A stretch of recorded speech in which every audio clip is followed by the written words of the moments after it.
সম্মানিত সুধীমণ্ডলী, আমরা সূরা আর রহমানের 33 নম্বর আয়াত থেকে এখন আলোচনা শুরু করব ইনশাআল্লাহ। আউযু বিল্লাহি মিনাশ শাইতানির রাজীম।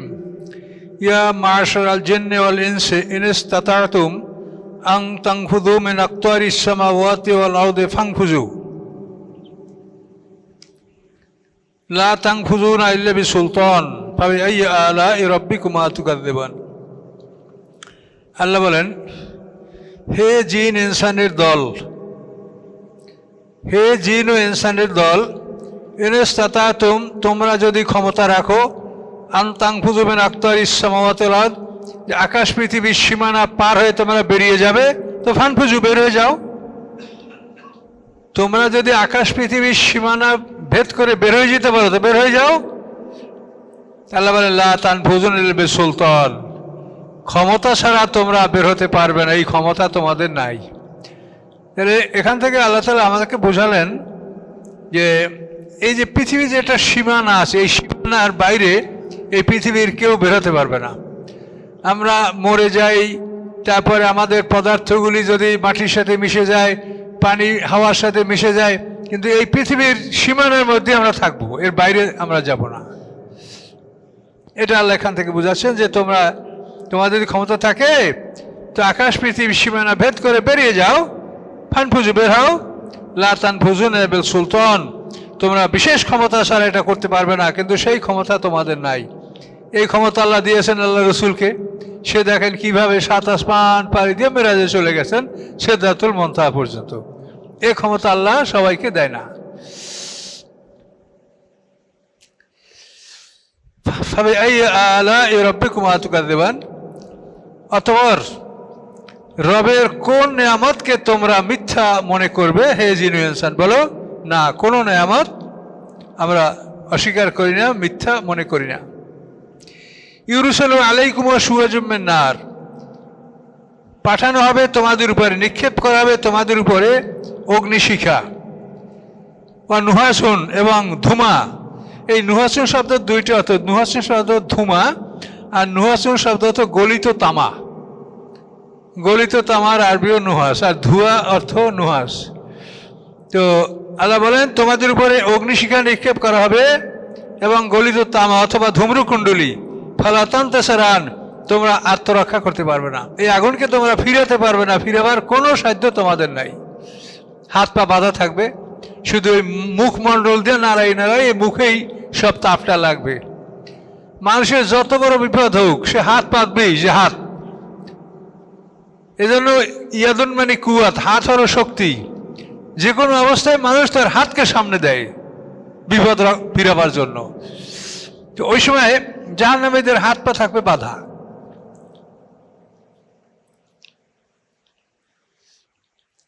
ফাবিআইয়ি আলা'i রাব্বিকুমা তুকাযযিবান, রবের কোন নেয়ামতগুলিকে তোমরা অস্বীকার করবে? বলো। আমরা জবাব বলবো যে না, আমরা রবের কোনো নেয়ামত অস্বীকার করি না। ফাইজা শাক্কাতিস সামা, আকাশ যখন ফেটে যাবে, ফাকানাত ওয়ারাদাতান কাদ্দিহান, এবং হয়ে যাবে গোলাপি রঙের চামড়ার মতো। চামড়া কিন্তু ওটাকে যখন কষাইতে না হয় তো প্রথমে চামড়াটা কিছু লাল রং, গোলাপি রঙের মতোই চামড়াটার রং কিন্তু হয়। তো কিয়ামতের দিন এই আকাশের রংটা ওরকম লাল গোলাপি রঙের আকার ধারণ করবে। তার কারণ তখন আকাশের নিচে যে জাহান্নামের আগুন, এই আগুনের যে মানে বিকিরণটা মানে আকাশে যাবে, এই জন্য আকাশটা ওরকম মনে হবে। আর এখন আকাশের নিচে এই সমস্ত সবুজ পৃথিবী, এই জন্য আকাশটা আমরা নীলা দেখতে পাই, নীল বর্ণের। ওই দিনে আল্লাহ বলেন যে আকাশের রংটা হবে চামড়ার রং, গোলাপি রঙের চামড়া। এই গোলাপি রঙের লাল চামড়ার মতো আকাশের রং ধারণ করবে। ওয়ারাদাতান মানে গোলাপ, কাদ্দিহান মানে চামড়া, গোলাপি রঙের চামড়া। গোলাপির যে রং, ওই ধরনের রং ধারণ করবে আকাশের। তো আকাশ ধ্বংস হয়ে যাবে না, এভাবে আকাশ থাকবে। ফাবিআইয়ি আলা'i রাব্বিকুমা তুকাযযিবান, রবের কোন নেয়ামতকে তোমরা অস্বীকার করবে? দেখেন, আমাদের যে কিয়ামত হবে এটা আমাদের এই বিশ্ব জগৎটা ধ্বংস হবে, আমরা যে জগৎটা নিয়েছি এইটা। আল্লাহর এরকম কোটি কোটি জগৎ আছে, সেগুলির সাথে আমাদের কোনো সম্পর্ক নাই এবং তার খবরও জানি না, এবং সেগুলো ধ্বংস হবে না, শুধু আমাদের এই জগৎটা ধ্বংস হবে। এটা সামনে আরো ক্লিয়ার হবে, দেখতে পারবেন। ফাইজান সাক্কাতের সামাও ফাঁকানা ধোয়াদাতান কাদ্দেহান, আকাশ যখন ফেটে যাবে, আকাশ ফেটে ফেরেশতারা নেমে আসবে, আল্লাহ আসবেন, আকাশ ফেটে দরজা হবে, এগুলি হবে, কিন্তু আকাশ সমূলে ধ্বংস হবে না। আল্লাহ তাআলা যখন বিচার মাঠে আসবেন তখন 7টা আকাশ ফেটে যাবে, এক একটা আকাশ ফাটবে এবং আস্তে আস্তে ওখান থেকে ফেরেশতারা মেঘের মধ্যে নামবে। ইয়ামা তাশাক্কাকুস সামাউ বিল গামামে, গামাম মানে মেঘ। সেদিন আকাশ ফেটে মেঘ বের হবে, সেই মেঘের মধ্যে ফেরেশতা থাকবে, আল্লাহ থাকবেন। তো হাশরের ময়দানে আল্লাহ তাআলা বিচারের মাঠে আসবেন। হাশরের ময়দানে আমাদের উপস্থিতি 70 বছর পর। এখানে বিশাল আলোচনা আছে যে আশাবাদী একদল মানুষ আদম আলাইহিস সালামের কাছে যাবে যে আপনি আল্লাহর কাছে বলেন বিচারটা শুরু হোক। তো আদম আলাইহিস সালাম বলবেন যে আমি এটার যোগ্য না, আমি নিষিদ্ধ বৃক্ষের ফল ভক্ষণ করছিলাম, আমার লজ্জা লাগে, আমি আল্লাহকে বলতে পারবো না, বিচার শুরু হোক। তাহলে কার কাছে? তাহলে নূহ আলাইহিস সালামের কাছে যাওয়া হোক। নূহ আলাইহিস সালাম মানব জাতির মানে শাইখুল আম্বিয়া যাকে বলা হয়, এবং মানব জাতির দ্বিতীয় পিতা নূহ আলাইহিস সালামকে বলা হয়, দ্বিতীয় আদম বলা হয় তাকে। তিনি বলবেন যে আমি দুঃখিত যে আমি আমার জাতির জন্য বদদোয়া করেছিলাম এবং আমার বদদোয়ায় পৃথিবীতে প্রথম শাস্তি আসে, আমি এটা পারবো না। এরপর ইব্রাহিম আলাইহিস সালামে যাবে, তিনি বলবেন যে আমি 3টা কথা সত্যকে আড়াল করে বলেছিলাম, তাওরিয়া বলে আরবি, তাওরিয়া, সত্যকে আড়াল করে বলা। মূর্তিকে ভাঙেছে, এই বড় জনে ভাঙছে, আর কে বড়, উনি বড় না আর কেউ বড়? তাওরিয়া। নাজারা নাজারাতান ফিন নুজুম অকালা ইন্নী সাকিম, তারকার দিক তাকাইয়া ইব্রাহিম আলাইহিস সালাম ঢপ করে পড়ে গেছে, আমি অসুস্থ, শারীরিক না মানসিক অসুস্থ, সে মেলায় যাবে না। তার বন্ধুরা তাকে মেলায় ডাকছে, কিন্তু উনি ওই ভান করিয়ে শুয়ে পড়ছে, ইন্নী সাকিম। এগুলো ইব্রাহিম আলাইহিস সালামের তাওরিয়া। তো এই জন্য এইসব কারণে ইব্রাহিম আলাইহিস সালাম তিনি আল্লাহর কাছে সুপারিশ করতে লজ্জাবোধ করবেন, এতটুকু কারণে। ইন্নী সাকিম বাল ফালো কাবিরুম হাজা, এই কথাগুলি ইব্রাহিম আলাইহিস সালাম এভাবে বলেছিলেন। তো আল্লাহ বলেন আকাশ ফেটে ফেরেশতারা বের হবে, মেঘ বের হবে, তার মধ্যে ফেরেশতা থাকবে। এই সংক্ষেপে এই কথাটা বলতেছিলাম। তো আদম আলাইহিস সালাম, তারপর নূহ আলাইহিস সালাম, ইব্রাহিম আলাইহিস সালাম, এরপরে মুসা আলাইহিস সালাম, যার কাছে যাবে সেই অপারক। মুসা আলাইহিস সালাম আমি কিপ্তিকে মারছি ঘুষি মাইরা, আমি এটা পারবো না।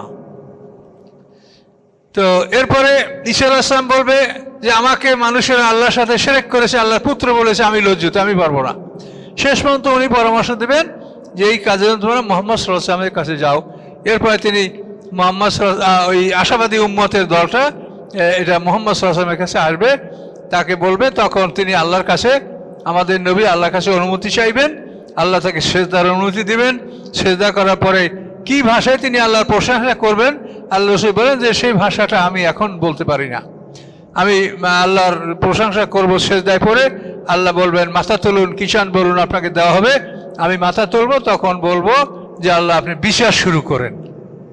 এই মাঠে সব একত্রিত হয়রান পরিশান বিচার করেন, তখন আল্লাহ তাআলা অনুমতি দিবেন যে আমি বিচারের মাঠে আসছি।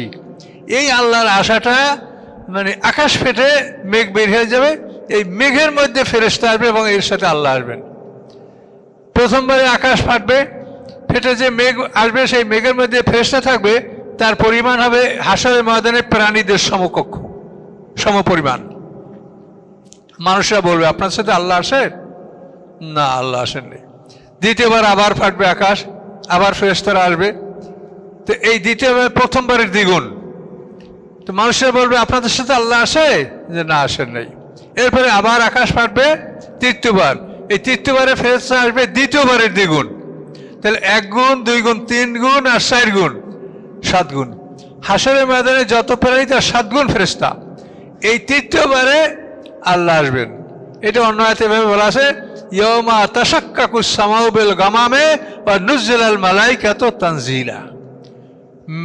আকাশ ফেটে মেঘ বের হবে, তার মধ্যে ফেরেশতা থাকবে এবং তার সাথে আল্লাহ বিচার মাঠে আসবেন। এবং সেদিন ওয়াহমিলু আরশা রাব্বিকা ফাওকাহুম ইয়াওমাইযিন সামানিয়া, সেদিন 8জন ফেরেশতা আল্লাহর আরশ বহন করে নিয়ে আসবে। এভাবে সিংহাসন পৃথিবীর মাঝ বরাবর জায়গায় আল্লাহর সিংহাসন স্থাপন করা হবে এবং বিচার প্রক্রিয়া শুরু হবে। এক ভয়ঙ্কর অবস্থা। তো এগুলি আল্লাহ আমাদেরকে বলছেন, ফাইজান সাক্কাতের সামাও, আকাশ ফেটে যাবে এবং সেটা গোলাপি রঙের চামড়ার রূপ ধারণ করবে। ভাবে আইয়া আলাই রব্বিকুমা তুকাযিবান, আমরা কোনোটাই এর মিথ্যা বলার ক্ষমতা আমাদের নাই।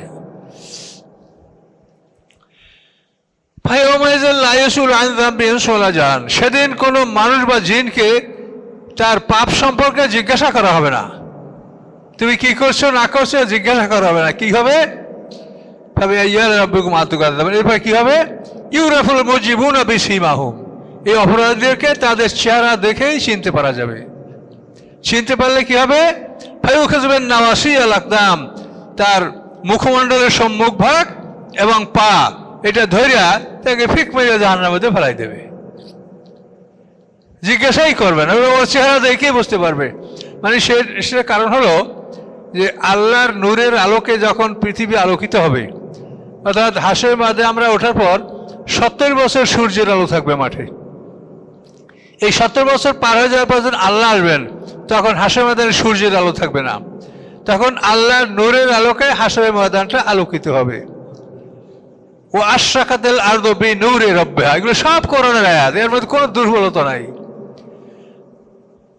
আল্লাহর নূরের আলোকে হাসরের ময়দানটা আলোকিত হবে।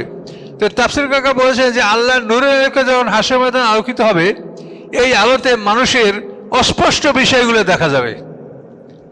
আমাদের মধ্যে এখন পাপী আমরাকে বোঝা যায়, সব আমরা ভালো মানুষ, কিন্তু আল্লাহর নূরের আলোকে যখন আলোকিত হবে তখন এই পাপগুলি দেখা যাবে।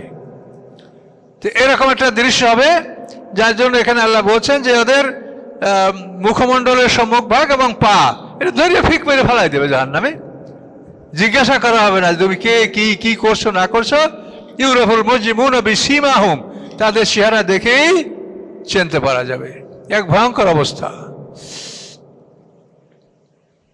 ভাবে আইয়া আলাই রব্বিকুমা তুকাযিবান, আল্লাহ বলেন হাজি জাহান্নামুল্লাযী কুনতুম বিহা তুকাযিবুন, ফেরেশতারা তখন বলবে এই সেই জাহান্নাম, দুনিয়াতে তোমরা যে জাহান্নামটা অস্বীকার করেছিলে, যে কিচ্ছু নাই, এই দুনিয়া খাওয়া দাওয়া মরবো এখানে শেষ, তোমরা জাহান্নামকে অস্বীকার করেছিলে। আর এই সেই জাহান্নাম দেখো, হাজি জাহান্নামুল্লাতী কুনতুম বিহা তুকাযিবুন, এই জাহান্নামকে তোমরা দুনিয়াতে অস্বীকার করতেছিলে, এখন তোমরা দেখে নাও যে সেই জাহান্নাম আছে কিনা, এখন দেখো।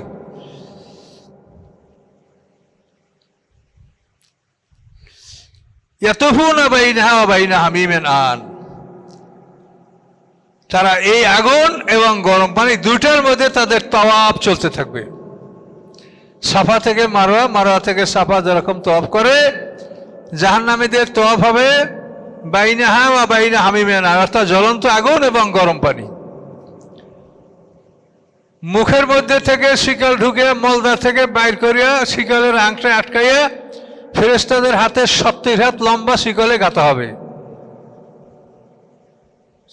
কোরআনে ভাই বলা আছে যে খুজুহু ফা গুল্লুহু সুম্মাল জাহিমা সল্লুহু সুম্মা ফি সিলসিলাতিন যারহা 70 জিরান ফাসলুকুহু, ফেরেশতাদের হাতে 70 হাত শিকলে ওকে গাঁথো।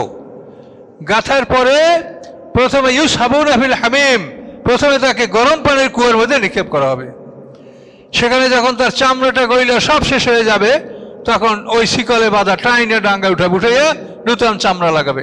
কুল্লামা নাদাজাত জুরুদুম বাদদালনাহুম জুরুদান গায়রাহা, আল্লাহ বলেন যখন তাদের চামড়া গলে যাবে তখন অন্য চামড়া তাদের পাল্টিয়ে দেওয়া হবে। সব কোরআনে বলা আছে, এমন কিছু নাই যে তাফসীর করা লাগবে, সব আয়াতে আছে। এরপরে চামড়া পাল্টাই দেওয়ার পরে সুম্মা ফিন নারি ইউসজারুন, তারপরে তাকে আগুনের কুয়ে ফেলানো হবে। সেখানে পুড়ে যখন চামড়া শেষ হবে আবার তাকে ডাঙ্গায় তোলা হবে, সেখান থেকে আবার চামড়া পাল্টে থেকে আবার গরম পানির কুয়ায় ফেলানো হবে। এভাবেই তার চলতে থাকবে অনন্তকাল। নাউজুবিল্লাহ বলেন, নাউজুবিল্লাহ।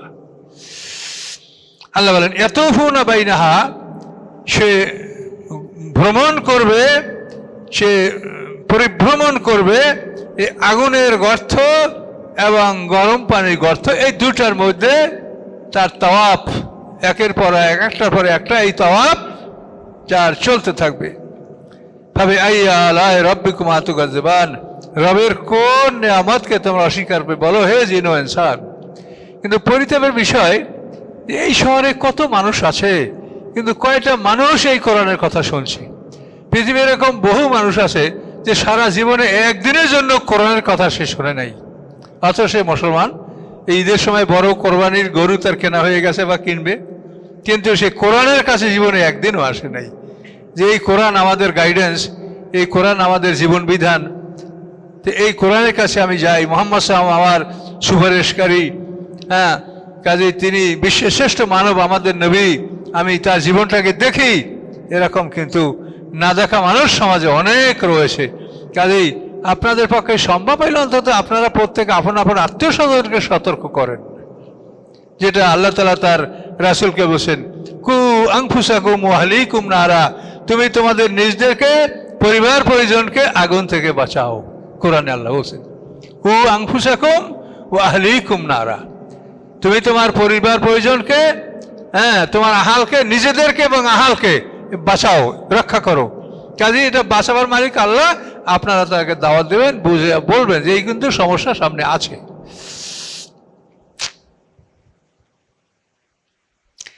এখন শুভ সংবাদ, ওয়ালিমান খাফা মাকামা রাব্বি জান্নাতান, তার জন্য যে আল্লাহর সামনে দাঁড়ানোর কথা ভয় করেছে, যে আমাকে আল্লাহর সামনে দাঁড়াইয়া জীবনের হিসাবটা দিতে হবে, আল্লাহর সামনে দাঁড়াইয়া আমার জীবনের হিসাবটা বুঝিয়ে দিতে হবে, আল্লাহ নেবেন আমার থেকে, এই ভয় যে করেছে তার জন্য জান্নাতান, দুইটা জান্নাত।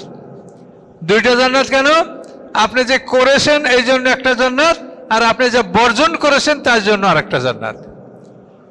করারগুলো আপনি করেছেন, এই যে নামাজ এটা করা, আর বর্জন করা, আপনি গানে যান নাই, সিমেনে যান নাই, আপনি বেশ্যাখানায় যান নাই, মদের আড্ডায় যান নাই, এগুলো না যাওয়া আপনার। তো করার জন্য একটা জান্নাত, আর না করার জন্য আর একটা জান্নাত। আমর এবং নাহি, আদেশ এবং নিষেধ, আদেশ পালনের জন্য একটা জান্নাত, আর নিষিদ্ধ জিনিসগুলি বর্জন করার জন্য আর একটা জান্নাত। এই জন্য বলে ওয়ালিমান খাফা মাকামা রাব্বি জান্নাতান, রবের সামনে দাঁড়াতে হবে, এই কথাকে যারা ভয় করেছে তাদের জন্য দুটো জান্নাত। তবে আইয়া আলাই রাব্বিকুমা তুকাজ্জিবান জাওয়াতা আফনান, সেই জান্নাতগুলো কেমন? ঘন বাগান, মানে প্রচুর গাছপালা বিশিষ্ট সেই জান্নাত আছে, বাগান। জাওয়াতা আফনান, আফনান মানে মানে শাখা প্রশাখা, বহু শাখা প্রশাখা বিশিষ্ট গাছ তার মধ্যে সেখানে আছে। তবে আইয়া আলাই রাব্বিকুমা তুকাজ্জিবান, রবের কোন নিয়ামতকে এই জিন ইনসান তোমরা অস্বীকার করবে? ফিহিমা ইবনান তাজিয়ান, এবং উভয় জান্নাতের মধ্যে আছে দুইটি নহর প্রবাহিত, নহর প্রবাহিত সেখানে আছে। তবে আইয়া আলাই রাব্বিকুমা তুকাজ্জিবান, হে জিন ইনসান, রবের কোন নিয়ামতকে তোমরা অস্বীকার করবে? ফিহিমা মিন কুল্লি ফাকিহাতিন জাওজান, ওই উভয় জান্নাতে রয়েছে মিন কুল্লি ফাকিহাতিন, সব ধরনের ফল, জাওজান জোড়া জোড়া, মানে একই জাতীয় ফল দুটা, একই রকম না, আলাদা স্বাদের জোড়া জোড়া সব ফল উভয় জান্নাতে। সব ফল, এমন কোনো ফল নাই যে জান্নাতে নাই। আমরা কয়টা ফলের নাম চিনি, এখন যেসব ফল দেখতে পাচ্ছি আমরা তো 10-20 বছর আগে এগুলা দেখিনি। কত যে আছে আল্লাহ জান্নাতে আল্লাহ জানেন। এই সমস্ত ফল উভয় জান্নাতে থাকবে এবং সেগুলি জোড়া জোড়া, অর্থাৎ বিপরীত স্বাদের, বিপরীত রঙের। তবে আইয়া আলাই রাব্বিকুমা তুকাজ্জিবান, হে জিন ও ইনসান, রবের কোন নিয়ামতগুলি তোমরা অস্বীকার করবে? মুত্তাকিনা আলা ফুরুশিন, তারা হেলান দিয়া বসা থাকবে। পুরুষ মানে বিছানা, বিছানায় হেলান দিয়া তারা বসা থাকবে। এমন বিছনা বাতাইনহা মিন ইস্তাবরাক, তার ভিতরের অংশ থাকবে মোটা রেশম। আমরা সাধারণত গদি বানাইলে তার মধ্যে নারকেলের সোবরা বা ওই মানে নিম্নমানের তুলা এগুলো দেই। তো আল্লাহ বলেন যে জান্নাতবাসীদের যে বিছনাটা হবে তার ভিতরে হবে মোটা রেশম। জানাল জান্নাতাইনে দান, এবং উভয় জান্নাতের ফলগুলি হবে আপনার কাছে, একবারে মানে within reach, not beyond reach. মানে আপনি ইচ্ছা করলে যেখানে ইচ্ছে সেখানে আপনি শুয়ে খাবেন তো মুখের কাছে যাবে, বসে খাবেন, যেভাবে খাবেন ওটা আপনার জন্য অনুগত থাকবে। তো এই জন্য আল্লাহ বলেন জানা মানে ফল, জান্নাতে দুইটা বেহেশতের ফল দান, তারা নিকটবর্তী হবে আপনার কাছে। খুব বড় নারকেল গাছে নারকেল দেখলে মনে হয় যে হায় রে কেমন করে ওখান থেকে একটা ডাব খাবো, আর যত বড় গাছ তত তার ফল মিষ্টি। ছোট নারকেল গাছের কিন্তু ডাবের স্বাদ কম। যত বয়স্ক গাছের যদি নারকেল খায় তো পানি খেলে একেবারে প্রাণ জুড়ে যাবে, কিন্তু কেমনে খাবো অত বড় গাছের নারকেল। তো আল্লাহ বলেন জান্নাতে এই ফলগুলি সব কাছাকাছি হবে। ভাবে আইয়া আলাই রব্বিকুম আতুকাযিবান ফিহিন্না কাসিরুত তারফে, ওই বাগানগুলির মধ্যে রয়েছে নিম্নগামী চক্ষু, যাদের চোখ যে হুরেরা লজ্জাশীলা, যার জন্য তারা নিচে তাকাবে। কাসারত তারফ, নিম্নে দৃষ্টিকারী নারী, তারা কেমন? লামিয়াত পেশুন এনসুন কবলা মলা যান, তাদেরকে স্পর্শ করে না ইতিপূর্বে কোনো মানুষ না কোনো জিন জাতি। তারা এমন কুমারী, এমন চিরকুমারী যে ইতিপূর্বে তাদেরকে পৃথিবীর কোনো জিন মানব তাদেরকে স্পর্শ করে নাই। এরকম নিম্নে দৃষ্টি রাখা বিশিষ্ট অর্থাৎ লজ্জাশীলা নারী ওই জান্নাতে আপনার জন্য তারা স্ত্রী থাকবে, এবং এটা আপনার চাহিদা অনুযায়ী আল্লাহ আপনাকে সরবরাহ করবে। লামিয়াত পেশুন ইনসুন, কোনো মানুষও স্পর্শ করে নাই এবং কোনো জিনেরও স্পর্শ করে নাই। এটা হলো আল্লাহর পক্ষ থেকে যে নারীরা উপহার পাবেন তারা, কিন্তু আপনার স্ত্রীগণ তাদেরকে আল্লাহ তাআলা জান্নাতে, সে জান্নাতি হয় তো তাদেরকে আপনারা পাবেন কুমারী হিসেবে। তবে আইয়া আলাই রব্বিকুম আতুকাযিবান, হ্যাঁ রবের কোন নিয়ামতকে তোমরা অস্বীকার করবে হে জিন ও ইনসান? বলো। কান্নাহুন্নাল ইয়াকুত ওয়াল মারজান, মনে হবে যেন তারা ইয়াকুত পাথর, মনে হবে যেন তারা মানে কোরাল স্টোন, মানে যেটাকে বলা হয় কোরাল স্টোন, এটাকে প্রবাল, হ্যাঁ প্রবাল। আর ইয়াকুত হলো ইয়াকুত পাথর, যেটাকে বলা হয় নীলকান্ত, মানে নীল বরণের যে মতি, এটাকে বলা হয় ইয়াকুত। তো এই নীলকান্ত এবং মারজান আর হলো যে প্রবাল স্টোন, প্রবাল পাথর, এগুলির মতো তারা সুন্দর থাকবে। এই নারীর সৌন্দর্য বর্ণনা করতে আল্লাহ এই কথাগুলো ব্যবহার করছেন। মনে হবে যেন তারা ইয়াকুত পাথর, মনে হবে যেন তারা মণিমুক্তা, মনে হবে যেন তারা মানে কোরাল স্টোন। ভাবে আইয়া আলাই রব্বিকুম আতুকাযিবান, হে জিন ও ইনসান তোমরা রবের কোন নিয়ামতকে অস্বীকার করবে? কোনটাই অস্বীকার করার ক্ষমতা আমাদের নাই। আল্লাহ বলেন হাল জাযাউল ইহসান ইল্লাল ইহসান, এহসানের পুরস্কার এহসান, এহসানের পুরস্কার এহসান। এহসান মানে পরোপকার, এহসান মানে সুন্দর করে নামাজ আদায় করা, সালাত আদায় করে এহসান বলা হয়। খুব সুন্দরভাবে নামাজ আদায় করাকে এহসান বলা হয়। এহসান হলো পরোপকার। এহসান হচ্ছে স্বেচ্ছায় কোনো ভালো কাজ করে, স্পন্টানাসলি, মানে আপনি স্বেচ্ছায় উদ্যোগী হইয়া ভালো কাজ করে, এটার নাম এহসান। তা আল্লাহ বলেন স্বেচ্ছায় যারা ভালো কাজ করে, স্বেচ্ছায় উদ্যোগী হয়ে যারা ভালো কাজ করে, এই ভালো কাজের পুরস্কার ভালো, এই ভালোর পুরস্কার ভালো আল্লাহ তাআলা দেবেন। এটা কোনো পরিচয় বা ব্যাখ্যা আমরা পৃথিবীর মানুষ দিতে পারি না। ভাবে আইয়া আলাই রব্বিকুম আতুকাযিবান, হে জিন ও ইনসান রবের কোন নিয়ামত তোমরা অস্বীকার করবে? না, আমরা কোনো নিয়ামত অস্বীকার করব না। অমিন দুনিমা জান্নাতান, এবং এছাড়া আরো রয়েছে তাদের জন্য আরো দুটা জান্নাত। তো প্রথমে জান্নাতের কথা বলা হয়েছে মানে যারা সিনিয়র এবং যারা বিনয়ী হিসেবে জান্নাতি, মানে সূরা ওয়াকিয়ায় দেখবেন যে মানুষকে তিনটা দলে ভাগ করা হয়েছে। একটা দল হলো ডান হাতে আমলনামা পাবে, আর একটা হলো বাম হাতে আমলনামা পাবে, আর একটা দল হলো আস-সাবিকুন, অগ্রবর্তী, অগ্রগামী, সবাই আগে, তারা বিনয়ী হিসাবে তারা জান্নাতি হবে। তো এখানে ওই প্রথম যে জান্নাতের কথা বলা হয়েছে এটা সিনিয়র প্রথম গ্রুপের জন্য, এবং অমিনদুনিমা জান্নাতান, এই যে এছাড়া আরও তাদের এই দুইটা জান্নাতের আরও জান্নাত, এটা হলো পরবর্তীদের জন্য জান্নাত, অর্থাৎ যারা ডান হাতে আমলনামা পাবে তাদের জন্য। তো এ ব্যতীত উপরের দুইটা জান্নাত ব্যতীত রয়েছে তাদের জন্য আরো দুইটা জান্নাত। তবে আই আলাই রব্বিকুম আতুকাযিবান, রবের কোন নিয়ামতকে তোমরা অস্বীকার করবে হে জিন ইনসান। মুদাম্মাতান, এবং সেই দুটো জান্নাত গাঢ় সবুজে, গাছপালাগুলি মনে হয় যেন কালো। সবুজ যদি খুব গাঢ় সবুজ হয় তা কালো মনে হয়, ধমুন শব্দ অর্থ কালো। তো মুদাম্মাতান মানে গাছপালাগুলি কালো, অর্থাৎ গাঢ় সবুজের কারণে কালো মনে হয়, এরকম গাঢ় সবুজ সুন্দর গাছ, গাছের বিশিষ্ট জান্নাত।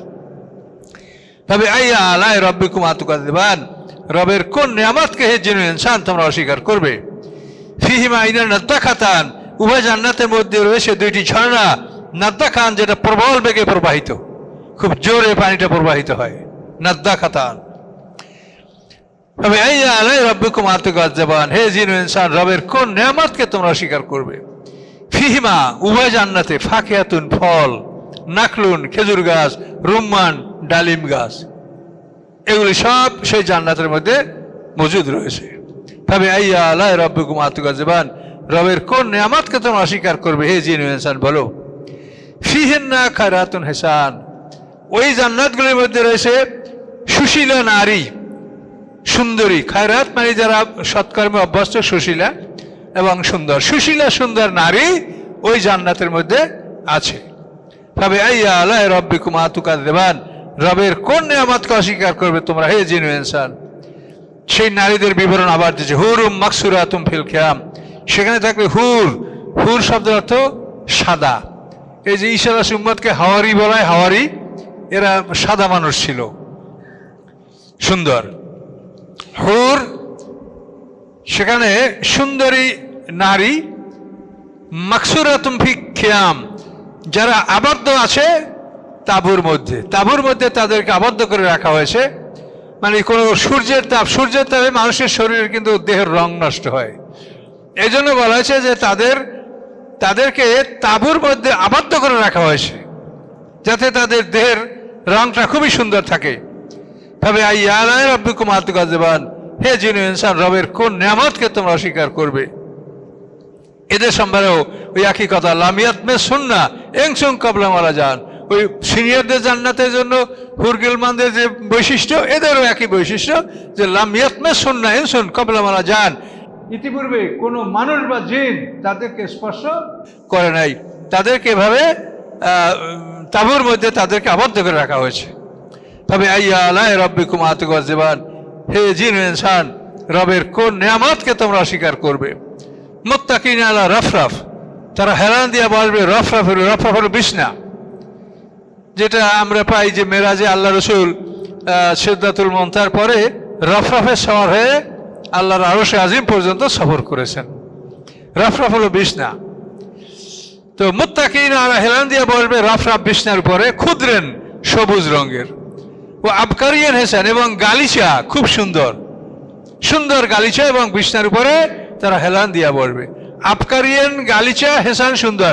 এই আবকারির একটা তাফসীর আছে যে ইয়ামানে একটা অঞ্চলের নাম আছে আবকারি, সেই অঞ্চলের লোকেরা সবচাইতে সুন্দর গালিচা তৈরি করতে পারে ইয়ামানে। তো এই জন্য এখানে একটা তুলনা দিয়ে বোঝানো হয়েছে যে আবকারিয়ান হেসান, যে সেই ইয়ামানের আবকারি অঞ্চলে যে সুন্দর গালিচা তারা বানায়, তো মনে করো যে ওই রকম সুন্দর গালিচা তোমাদেরকে সেখানে দেওয়া হবে। আবকারিয়ান হেসান।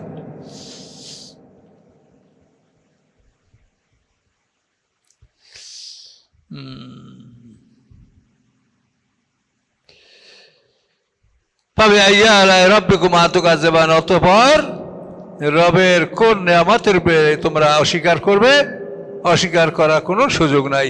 তাবারাকা ইসমু রাব্বিকা যুল জালালি ওয়াল ইকরাম, মহিমাময় মঙ্গলময় তোমার রবের নাম, এবং তিনি মহা সম্মানের মালিক, মহা ক্ষমতার মালিক এবং সম্মানের মালিক আল্লাহ রাব্বুল আলামিন। আমানতু বিল্লাহ। তো আমরা এই সূরাটা আমাদের সমাপ্ত হলো।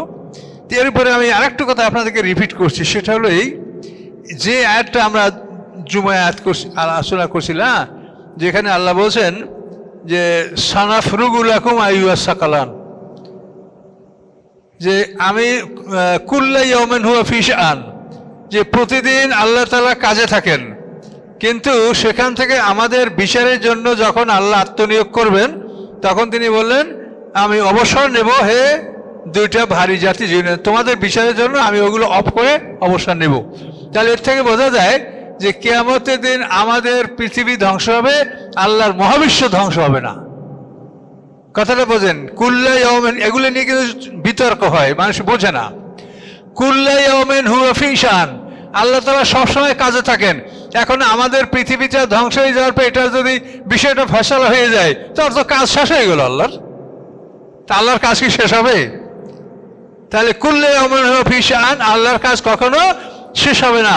এই জন্যই যে কিয়ামতে আমাদের যে সৌরজগৎটা এটা ধ্বংস হবে, আল্লাহ এরকম কোটি কোটি জগৎ এগুলি আছে, সেগুলো থাকবে, এটা আয়াত প্রমাণ করে যে তিনি সবসময় কাজে থাকেন। তাহলে এই কাজ যদি তার শেষ হয়ে যায়, আমাদের হিসাব কিতাব যদি করি জান্নাত জাহান্নামে দিয়ে ফেরেশতাদের দায়িত্ব দিয়েছে, জান্নাতীরা রেদওয়ান গ্রুপের ফেরেশতারা তাদের দেখভাল করবে, জাহান্নামীদেরকে জাবানি গ্রুপের ফেরেশতা দেখভাল করবে, তাহলে তো দায়িত্ব শেষ। তাহলে এরপর কি আল্লাহ বিশ্রামে যাবেন? নাউজুবিল্লাহ। এই জন্য যে আল্লাহর এই মহাবিশ্ব এটা কিন্তু সিঙ্গার ফুৎকারে সব ধ্বংস হবে না। এগুলো কিন্তু অনেক আলেমরা হঠাৎ করে বললে তারা মানতে চায় না এবং বলে কোথায় আছে, সবই কোরআনে আছে, কিন্তু কোরআনকে মন্থন করে এটা বের করতে হবে যে আল্লাহ কুল্লে হুয়া ফি শাআন, সব সময় সে কাজে থাকেন। তাহলে আমাদের এই জগতের বিষয়টা সমাপ্ত হয়ে গেলে কি আল্লাহর কাজ সমাপ্ত হয়ে যাবে? নাউজুবিল্লাহ। কাজে এই জন্য প্যারালাল ইউনিভার্স, আমাদের এই বিশ্বের মতো আরো মহাবিশ্ব আছে, এবং এগুলা কোরআনের অন্য আয়াত প্রমাণ করে, যেখানে আল্লাহ বলছেন এই সমুদ্রের পানিকে যদি কালি করা হয়, আপনার সমুদ্র হয়তো এসব অঞ্চলের লোকে দেখেন নাই, মানে সমুদ্র বললে গেলে মনে হয় যে পৃথিবীতে পানি ছাড়া কিছু নাই, মনে হয় যে পৃথিবীতে পানি ছাড়া কিছু নাই, সবই পানি। এই সমুদ্রের পানি কালি করলে সেই কালি ফুরাবে, আল্লাহর কালাম ফুরাবে না, পানি ফুরাবে না। তাহলে সেই কালি দিয়ে কি লেখা যাইতে পারে? তাই বলে কত লক্ষ কোটি জগৎ আল্লাহর আছে, এবং সেই প্রত্যেক জগতে আল্লাহর আদেশ জারি হচ্ছে, এবং এগুলি সব আল্লাহ দেখভাল করছেন। কাজে এই জন্য কিয়ামতের বিষয়টা এটা কিন্তু বুঝতে হবে, যেটা আমাদের জগৎটা ধ্বংস আর মানে আল্লাহর সমস্ত সৃষ্টি ধ্বংস নয়, এটা বুঝতে হবে। আমানতু বিল্লাহ। তো আমাদের সূরাটা ইনশাআল্লাহ আমরা সংক্ষিপ্ত আকারে হলেও শেষ করলাম।